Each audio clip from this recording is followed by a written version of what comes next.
नमस्कार, माझ्या चॅनलवर आपलं स्वागत आहे।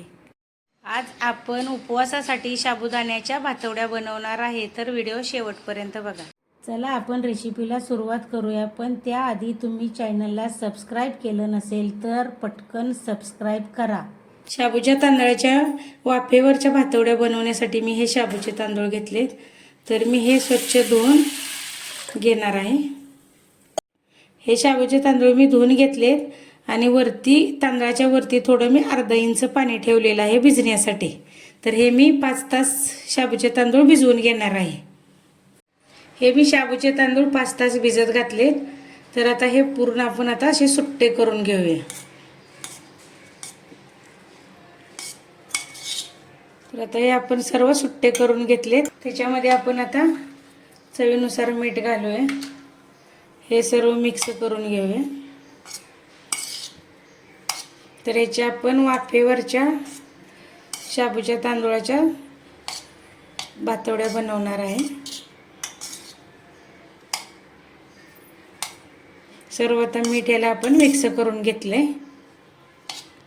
हे मी प्लास्टिकच्या बर्नींची झाकणं घेतलेत, तर त्याला आता थोडंसं मी तेल लावून घेते। पहिल्यांदाच लावायचं तेल एक वेळ, नंतर नाही लावलं तरी चालतं।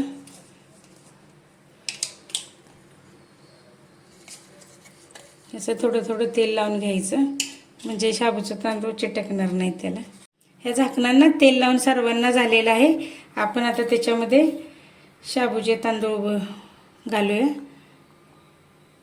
जास्त जाड नाही करायचे, पातळ केल्यानंतर भरपूर चांगल्या फुलतात। तर अशा सर्व बाजूने हे असं भरून घ्यायचं।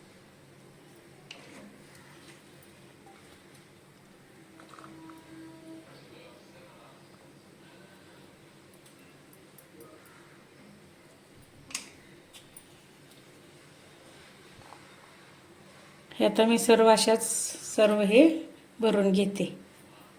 झाकणामध्ये आता सर्व शाबूचे तांदूळ भरून झालेत। तर शाबूचे तांदूळ आता आपण वाफेवर शिजवून घेण्यासाठी मी हे टोपामध्ये पाणी गरम करायला ठेवलंय। आता आपण त्याला उकळी काढून घेऊया आणि त्याच्यावरती अशी चाळण ठेवायची।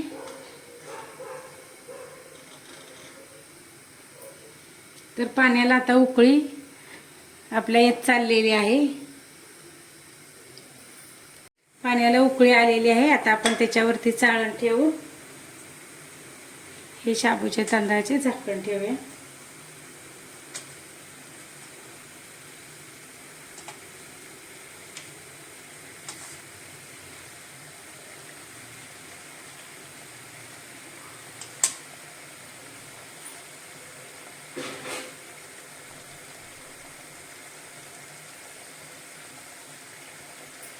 त्याच्यावरती आपण हे झाकण ठेवूया आणि 5 मिनिटं वाफेवर आपण शिजवून घेऊया।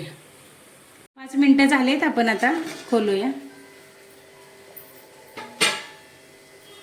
तर हे सर्व आता शिजून झालेले आहेत। टोपणं आपण काढून घेऊया।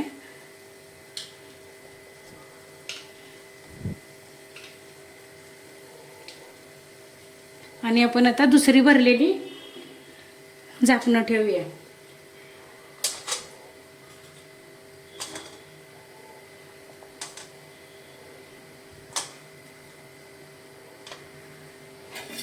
हे पण मी आता 5 मिनिटासाठी हे झाकून ठेवते।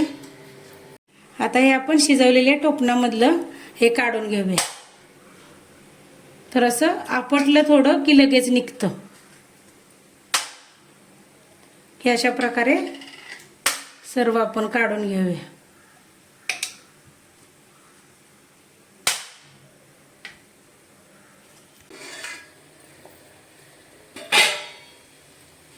हे आपलं शिजून झालेलं आहे। आपण आता काढून घेऊया।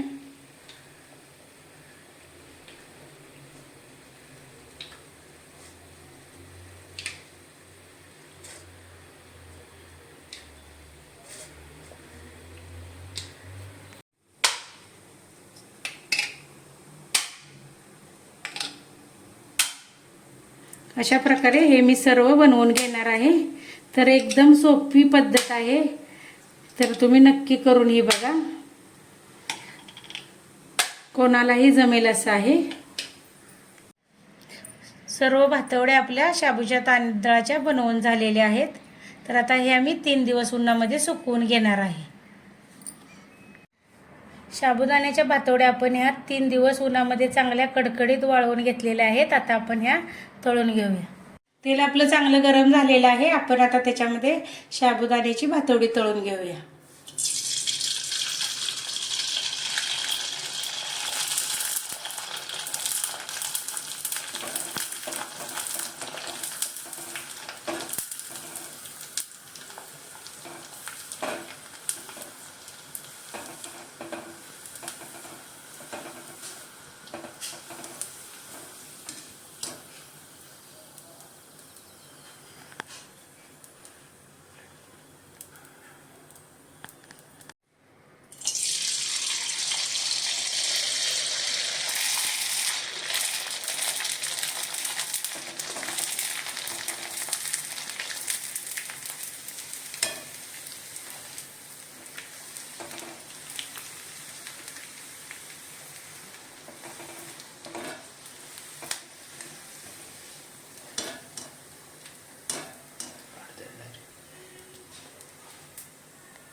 आपल्या साबुदाण्याच्या भातवड्या तयार झालेल्या आहेत.